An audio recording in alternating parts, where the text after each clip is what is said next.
extremas, depois a gente vai falar do meio aqui. As duas extremidades, ou seja, elasticidade, né, da preço da demanda e elasticidade do preço da oferta. O que a Samsung está fazendo? A Samsung, obviamente, estrategicamente, está posicionando um produto do Galaxy 3 lá dela para poder, novamente, fazer sombra ao iPhone 5. Né?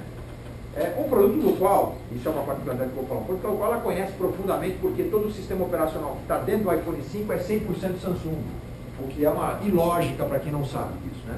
100% Samsung, 100%. É um contrato, né?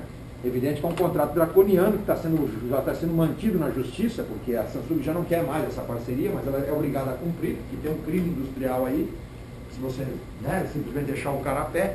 Mas vamos voltar à lógica. O que eu quero fazer? Eu quero plantar o quê? Eu quero plantar a dúvida. Quero plantar a dúvida no consumidor. Mas aí eu posso estar subvertendo a lógica do gosto da marca. Interessa, pode ir lá o coreano ficar pelado, de calcinha, sutiã, pode dar sorriso, pode chamar o Gianecchini.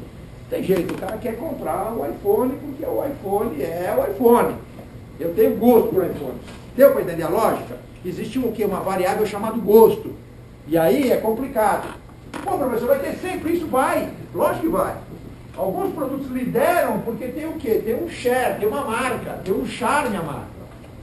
Então você tem um preço. Por exemplo, por que não tem lógica, por exemplo, a Audi baixar o preço dos carros dela?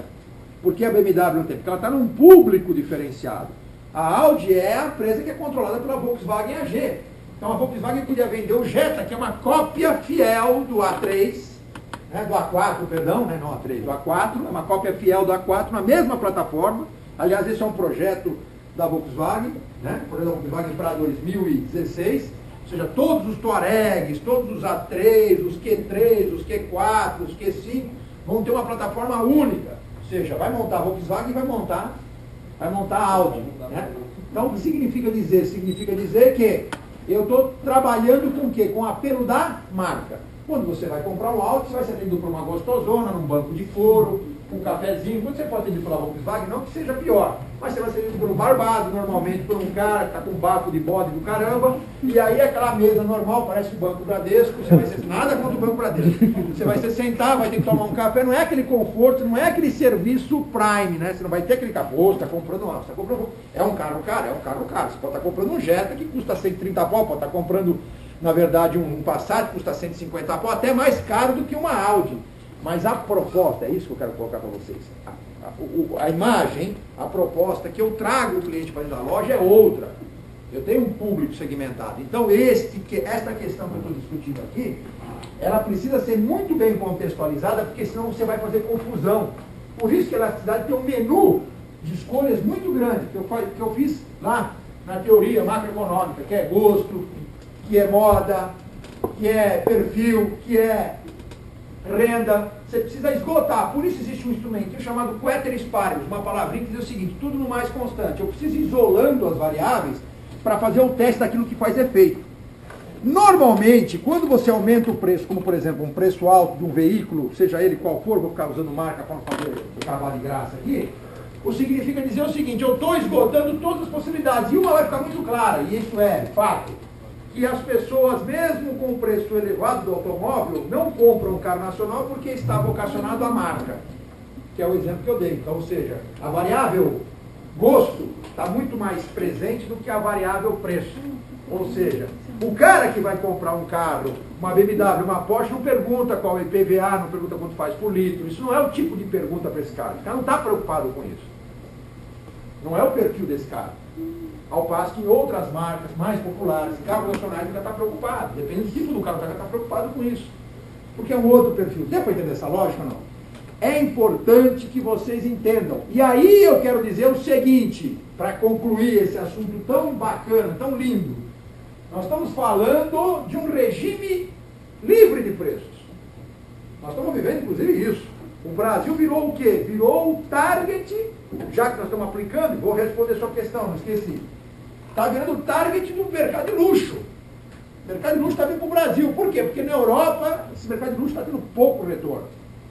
Aqui tem alguns objetivos. Aqui está vindo o target do mercado de luxo, ou seja, as grandes empresas de Vuitton, de moda, Versace, automóveis caríssimos, como por exemplo linhas da Audi produzidas no Brasil, BMW, até a Ferrari quer quer trazer alguns modelos para o Brasil, não para produzir exatamente, mas para fazer um trabalho aqui, e dos caminhões. Por quê? Porque a nossa matriz rodoviária, nossa matriz de transporte basicamente é rodoviária. Então aqui está sendo a guerra, o game dos caminhões. E não está sendo lá na Europa. Os caras estão brigando por 0,5% lá, que está taxa chinesa. O crescimento do mercado de caminhões aqui é de 10%, 12%. Enlouquece os caras também. Os caras ficam doidos. Né? Não, isso não é. Veja, a sua pergunta ela tem uma contextualização de fluxo de pagamento, uma contextualização de balança comercial, uma contextualização de royalties e de cultura. O Brasil ele precisa efetivamente deixar de transferir tecnologia. Mas isso não é uma lógica da atração do capital. Isso é uma lógica da remuneração do capital. Óbvio que as plantas estão vindo para o Brasil para ser ilhas de produção. O que é ilha de produção? Eu produzo aqui, vendo uma boa parte disso aqui, são produtos feitos para brasileiros, mas eu não tenho o menor apetite para desenvolver nenhum projeto aqui. Então os caminhões que estão vindo para o Brasil não são caminhões desenvolvidos no Brasil. Vem vindo o Actros, está sendo desenvolvido na Alemanha. O MAN, que é controladora da Volkswagen, a Volkswagen controla a MAN, né? Que já foi Volkswagen aqui, o símbolo do caminhão, mas agora é MAN, né? Que é parte da holding, que é uma confusão filha da puta, parte da holding, a MAN que comprou a Scania, né? Então, há um jogo de corporações muito forte, globalizado, muito forte, né? Que tem o intuito único, exclusivo de gerar o quê? Gerar remuneração para o controle. Não está preocupado em trazer projeto para o Brasil. Quando você fala em deixar capital aqui, que é a sua pergunta original, e eu vou responder agora, é o seguinte, eu tenho que produzir tecnologia aqui, eu não posso transferir. Então os projetos têm que ser 100% genuinamente brasileiros. Como é que você faz isso? Quando você tem o quê? Você tem, na verdade, um plano de horizonte de longo prazo. O Brasil hoje está muito melhor do que era há 15, 20 anos atrás. O Brasil hoje, o investimento de longo prazo do Brasil é muito maior, é muito mais saudável. Mas o setor automobilístico, porque não tem concorrência de nenhuma empresa nacional, isso é Canadá de braçada, está cagando e andando, isso é cavalo em 7 de setembro, cagando e andando. Cagando e andando, não está nem aí com o capital nacional. Desculpa a expressão chula, mas é esse o processo. Porque não tem concorrência, não tem ninguém com maçarico nas costas dos caras. Então eles não estão preocupados em produzir nada aqui. É o seguinte, você é índio, mamãe, ô, índio quer pipoca, então você vai comprar o meu caminhão. Se não, amigo, você vai comprar outra coisa, porque não tem produção. Você não tem um concorrente nacional para dar um calor nesse cara. Então ele não está preocupado em produzir nada aqui, não está preocupado em fazer nada a longo prazo. Ele vai fazer o quê? Ele vai reproduzir o caminhão, que já foi criado lá na Europa. Ele foi criado na Europa. Só para ter uma lógica do capital, já que você me perguntou a lógica do capital. Entendeu? Isso é ruim. Se você olhar do ponto de vista das transações correntes, que é uma linguagem mais, talvez difícil para vocês compreender, mas é aquela continha que vai e volta, ou seja, vem investimento de longo prazo para montar uma planta. Ah, que bonitinho! Então o dinheiro vai ficar aqui? Não. Nós vamos dar renda para as pessoas que trabalham na planta. A hora que der lucro, o que eu faço com esse lucro? Eu vou pagar a alemãzinha lá do Rio Reno, a velhinha, a vovozinha do Rio Reno. Eu vou ter que pagar eles lá, porque eles são o dono do negócio. Eu não posso ficar com dinheiro aqui.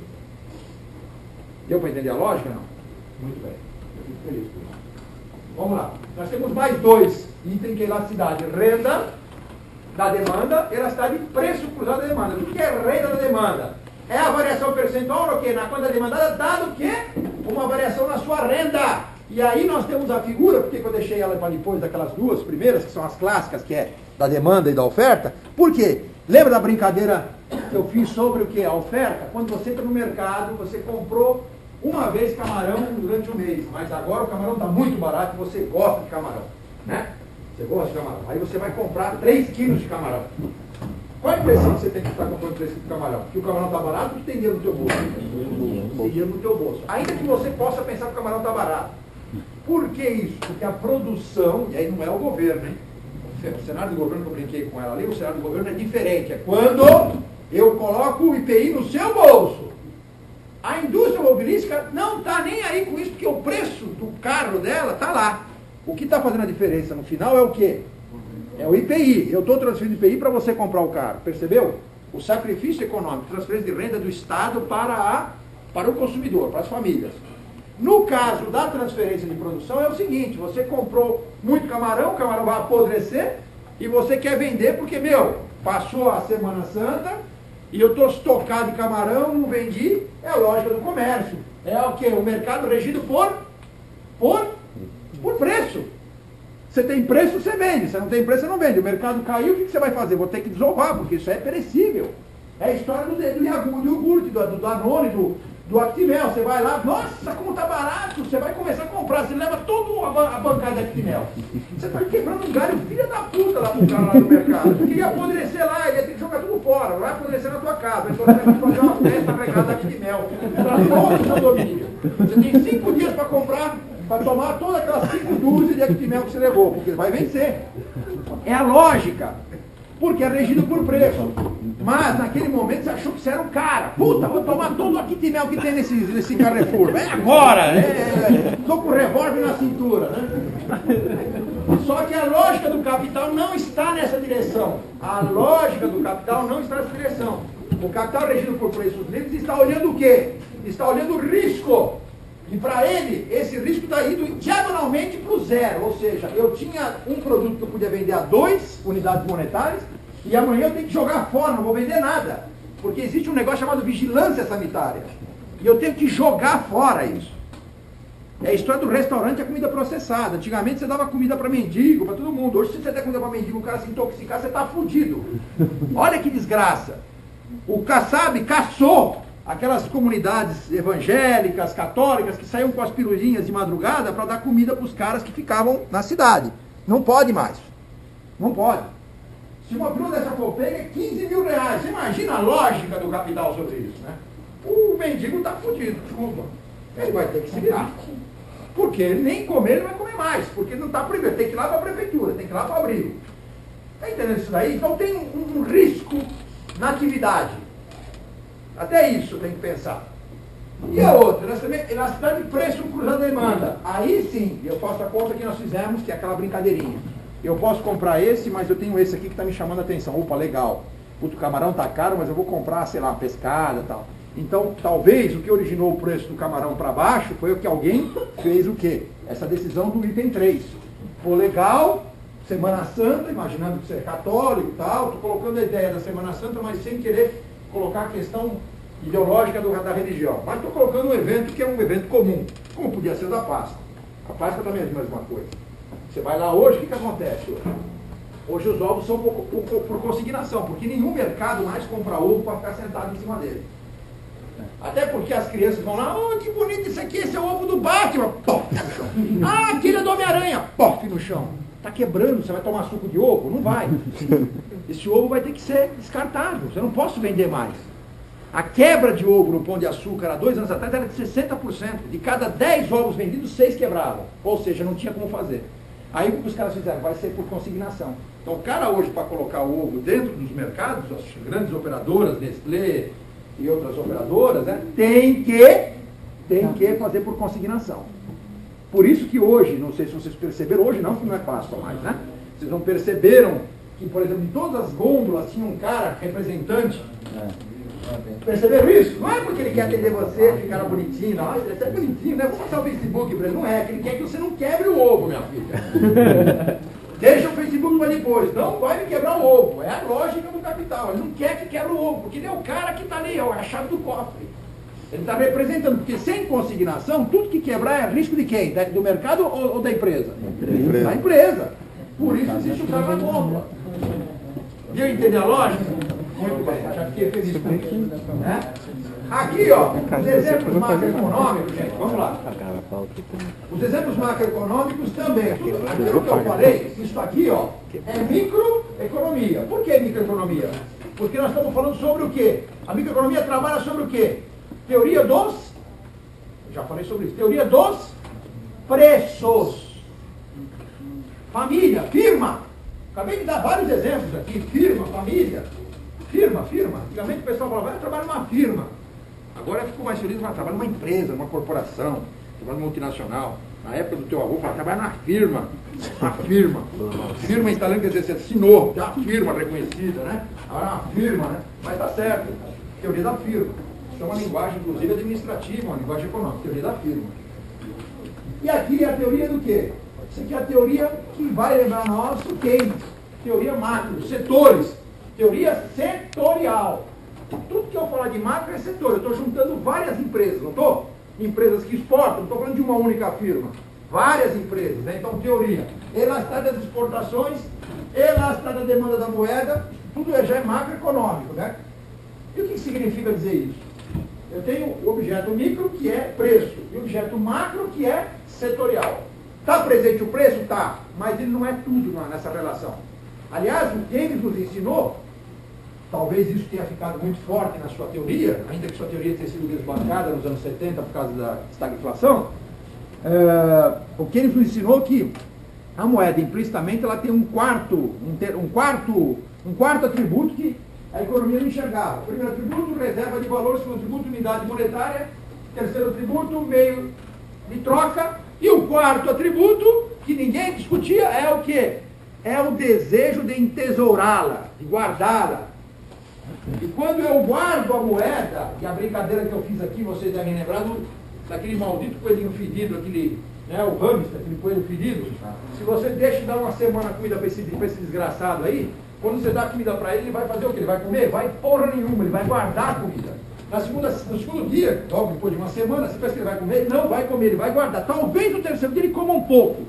Só que o hamster é tão inteligente quanto a célula do corpo de vocês. Aquele regime que vocês fazem, o regime da noite, não, o regime da lua. Vocês de dia não comem porra nenhuma, de noite vocês destroçam a geladeira. Esse é o regime da lua, né? E aí o que significa dizer? A mulherada faz regime, eu tô tão magrinha, fiz tanto xixi, fiz tanto cocô, tô tão magrinha, né? Pois é. Aí ela vai tomar um cafezinho com adoçante, toma uma gota de adoçante, aquilo vira uma bomba, parece que está comendo um milkshake. Por quê? Porque o organismo vai fazer o seguinte, pô, essa infeliz não está comendo açúcar nenhum. Ou a gente reserva agora, nós vamos morrer aqui dentro. 100%! É a natureza do equilíbrio, é o que acontece com a sociedade, gente. A sociedade é assim, você está com medo de perder emprego, o que você faz? Você sai gastando? Não, você guarda. Protege, você guarda. Perder o emprego do meu pai, ou meu irmão, começa a ter um processo de perda de emprego perto de você, você começa já a ficar o quê? Mais reticente a fazer algum investimento. Opa, não vou viajar, eu ia viajar, mas o negócio está pegando, hein? Lá na empresa começou um corte, opa. Isso não sou eu que ensino a vocês. Isso é uma lei natural de sobrevivência, de manter fluxo. Isso é o que eu desejo de entesouramento, ok? Muito bem. Aqui, ó, é as nossas formuletas. Eu não cobro fórmula na prova. Só para você entender. Eu começo a falar de prova porque nós estamos a 3 encontros, a 2 encontros. Um de hoje, 2 encontros. O terceiro será a prova.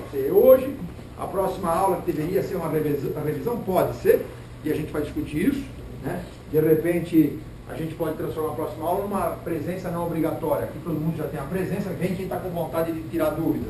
Quem não está com vontade de encher o saco, fica em casa. Eu falo isso porque eu sou bem italiano, bem direto, bem objetivo. Está afim de encher o saco, vai em casa, vai comer pipoca, vai namorar. Quem está afim de aprender, quem está afim de tirar dúvida, vem para cá. Né? Vem para cá. Né? Essa é a lógica. Por quê? Porque é um dia de revisão, um dia que você vai ficar livre para perguntar.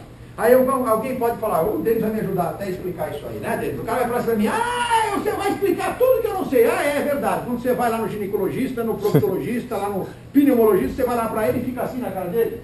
E ele adivinha o que você tem? Você fica parado na frente dele e ele fala, bom, você tem uma dor no pé do lado esquerdo, eu já tenho... Você tem que falar, filho. Olha, eu estou com dor aqui, estou com dor ali, eu sinto, o cara vai anotar. O cara estudou, mas ele não é veja bem, ele não é o Chico Xavier, ele não é ninguém para ficar psicografando, ele precisa saber o que você está fazendo, ainda que eu não acredite no Chico Xavier, mas tudo bem, não é isso. Mas enfim, é preciso avisar essas coisas. Aí o que acontece? O cara vai lá e começa o quê? Anotar o seu comportamento. Eu estou com uma alergia aqui, eu comi isso, me alimentei isso, aí eu vou fazer o quê? Vou fazer um diagnóstico, que é uma palavra grega, quer dizer diagnóstico. Diariamente, gnóstico aqueles que acreditam. Agnóstico aqueles que não acreditam. A palavra diagnóstico é acreditar num objeto diariamente. Método científico, indutivo, que é o quê? Galileu Galilei. O cara ficou observando quando fazia o sol, de que jeito ele fazia, ele ficou anotando todo dia. Método de observação.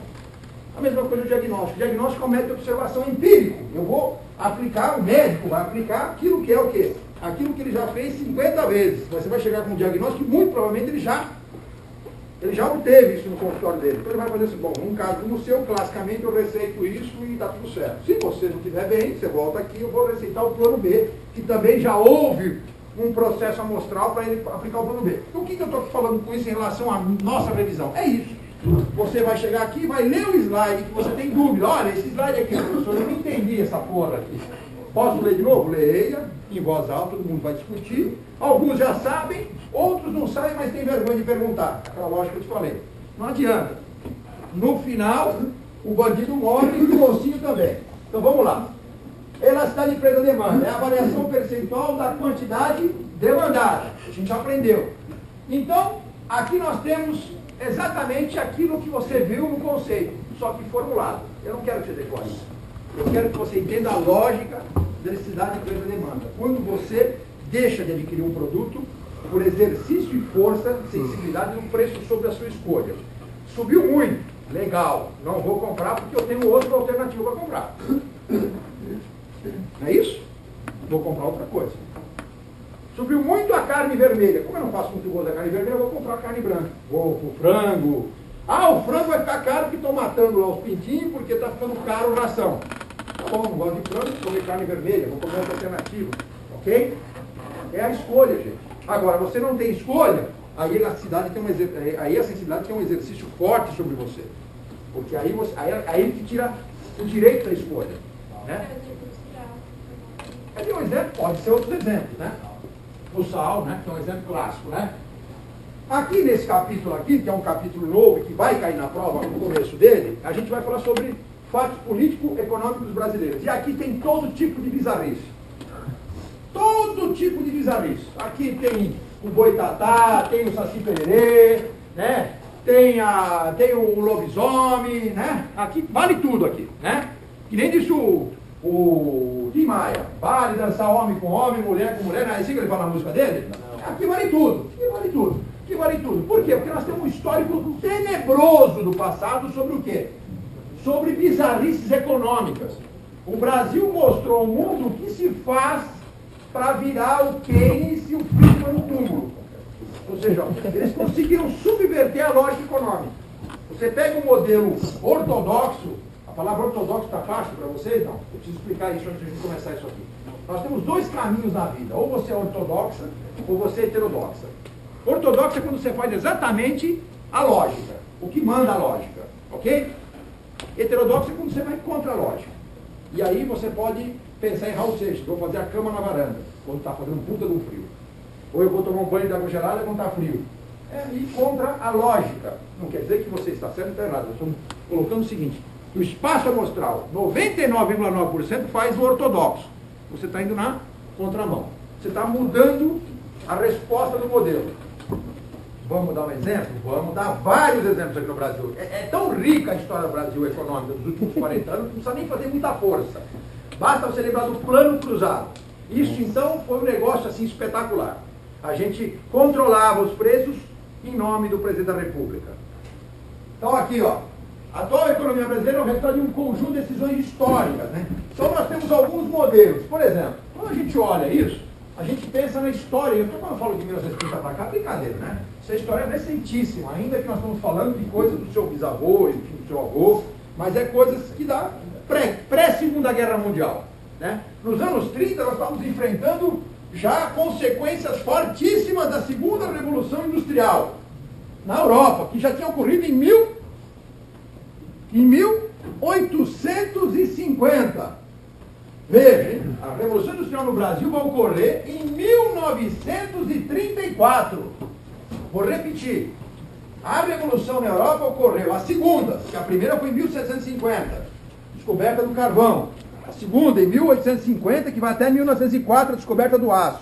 Essa descoberta que promoveu o grande conflito, a Primeira Grande Guerra Mundial, que se inicia em 1914 e vai terminar em 1918, cujo vencedor foi a Tríplice Aliança, Estados Unidos, França e Inglaterra, cujo principal figura foi o imperador Guilherme II, que alçou violentamente a Alemanha contra a Inglaterra.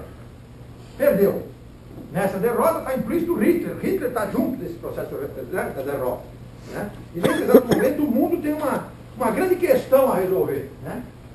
A questão fundamental, a questão econômica, a questão dos lastros de moeda. Nesse exato momento estava exaurido o lastro, o chamado padrão ouro. Padrão ouro que sustentou o modelo da Inglaterra, aquele modelo que financiou a primeira e a segunda Revolução Industrial. Porque a Inglaterra, ao contrário de todos os outros países, financiou sua Revolução Industrial com mercantilismo e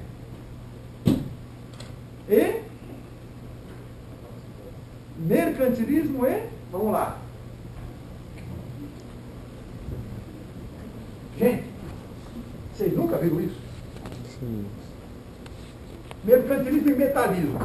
Metalismo não é o metaleiro, não tem o Metallica, não tem o Iron Maiden, não tem nada disso. Né? Metalismo é acumular ouro e prata para prover riqueza. Ou seja, as nações do mundo eram medidas pela quantidade de ouro e prata.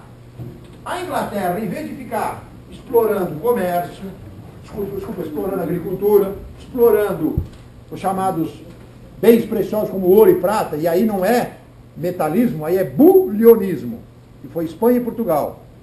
Minas, né? Minas de ouro, de prata. Esse é o chamado bulionismo. Né? Cameralismo, que é o centro do Estado, né? Que foi a Alemanha que fez isso, né? Ela optou por comprar e vender, fazer comércio, especialista com a Índia, né? E comércio do mundo. Com isso, ela ampliou e muito a relação da moeda dela. Né? Ele ficou demais isso.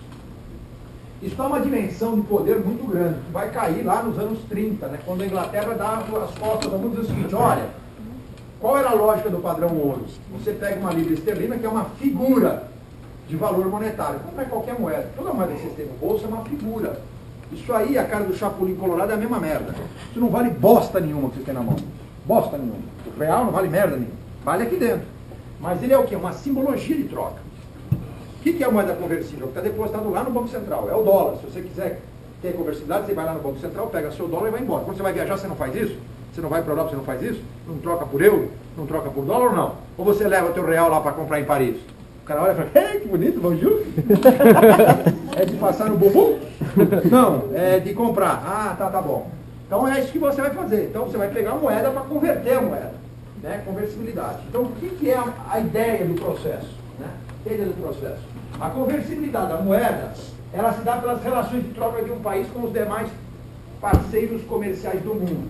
Então, obviamente, que a Inglaterra estava muito avançada e ela ofereceu a cunha metálica, ou seja, a libra esterlina, em troca de uma quantidade de ouro por baixo disso. Aí o que o mundo fez? Todo mundo que tinha libra esterlina foi lá, bateu lá na rainha da Inglaterra e falou assim, ó, cansei de guardar sua moeda. Me dá o ouro que tem por trás disso aqui, ó. Você não vai converter? Tó, todo esse monte de moeda converte em ouro. Ela olhou e falou assim, pode levar porque eu não tenho ouro para você. Você vai, passa amanhã. Quando ela faz isso, tem uma dinâmica, tem um processo todo complexo, né? Porque quando você joga fora isso, você dá as costas, você quebra a relação do padrão ouro. Você diz ao mundo, olha, o lastro da minha moeda não existe, eu não tenho ouro para te devolver. Ou você acredita nas minhas coisas, você acredita no valor da minha moeda, ou não. A moeda, na verdade, é que nem um navio. O navio, curiosamente, precisa de água para boiar. Nossa, professor, eu não sabia disso. Então, nos porões do navio tem que ter água. A gente chama de lastro marítimo, lastro fluvial, tá água lá dentro do mar. Senão o navio aderna, porque o navio é muito levinho perto da imensidão do mar. Para singrar os 7 mares, você precisa de ter água no porão do navio. Então, ou seja, eu preciso de água para ficar em cima da água, para flutuar na água. Eu preciso de dinheiro para proteger o dinheiro. A lógica do lastro. Ou seja, o dinheiro não fala por si só. Mesmo os Estados Unidos da América, ele tem outros depósitos. Tem o ouro, ainda que hoje frágil. Por que frágil? Porque os Estados Unidos passou pelo mesmo processo da Alemanha, da França, da Inglaterra. Eu vou contar isso para vocês agora, que está ligado a essa nossa história aqui. Né? Quando em 1944, né, a Inglaterra declarou que realmente não tinha mais nada a ver com o padrão do mundo e ela não estava disponível a oferecer a sua moeda como lastro de comércio, os Estados Unidos se ofereceu imediatamente a ser o xerife do mundo. Olha, em 44, não tinha acabado a guerra ainda, olha, eu tenho 3/4 do depósito de ouro do mundo, do planeta, e eu ofereço $1.000. Aí eu, $1.000, vocês usem o $1.000 à vontade, eu garanto, podem pegar $1.000 como forma de troca.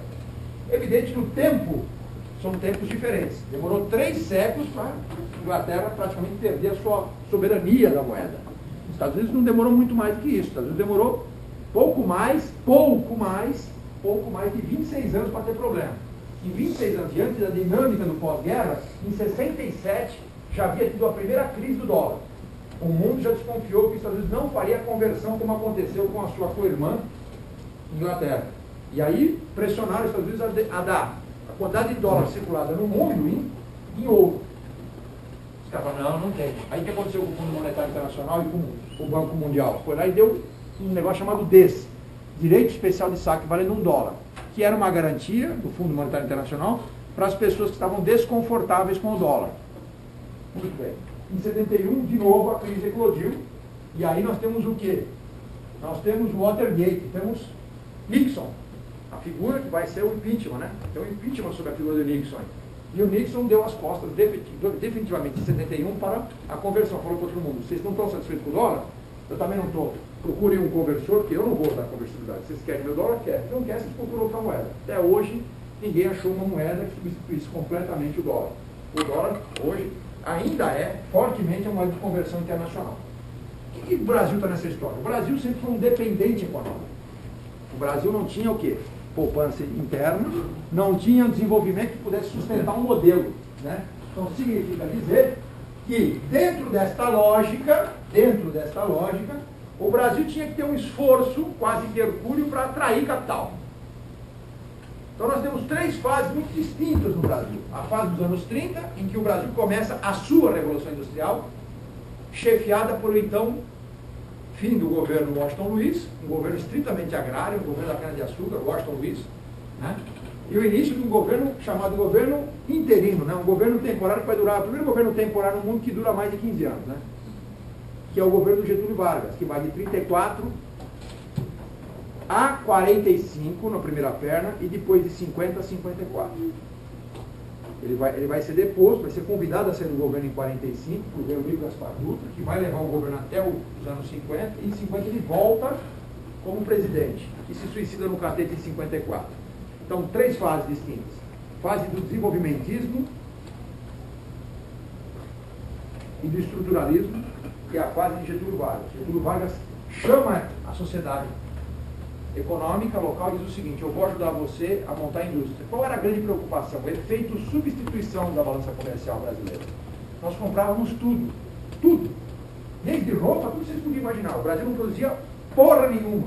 Então era uma preocupação muito grande. O que Getúlio Vargas chamou? Chamou a sociedade cafeeira para financiar as primeiras tecelagens. As primeiras tecelagens, o objeto industrial, foi financiado por quem? Pelos cafeicultores que saíram do interior e vieram para cá, para montar negócio. Depois tivemos um processo de industrialização mais forte, do aço, da telefonia, né? Do petróleo lá nos anos 50. Então, Getúlio Vargas passa primeiro pelo estruturalismo. E aí nós temos um cara que a gente até diria que a gente tem uma figura muito parecida com ele hoje, que é o Evangelista de Souza, Irineu Evangelista de Souza, o Barão de Mauá, Visconde de Mauá, que a gente chama ele de Ike Batista hoje. O Ike Batista, porque é um cara que está envolvido com todas as áreas importantes do governo e tem as concessões.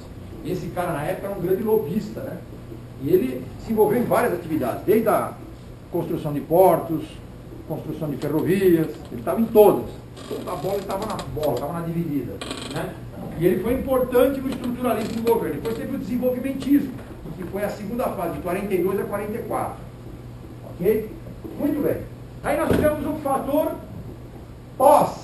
pós-Getúlio, que é o Café Filho, que vai assumir de 54 a 56, quando vai assumir o quê? Juscelino Kubitschek, que é considerado um herói nacional, porque transfere a capital do Brasil, do Rio de Janeiro, para Brasília, mas talvez ele tenha inaugurado o que a gente chama de primeiro grande superfaturamento da história do Brasil.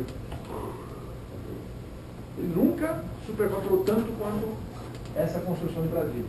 Você imagina, os caras entregando areia, cimento, ferro, lá no Planalto Central.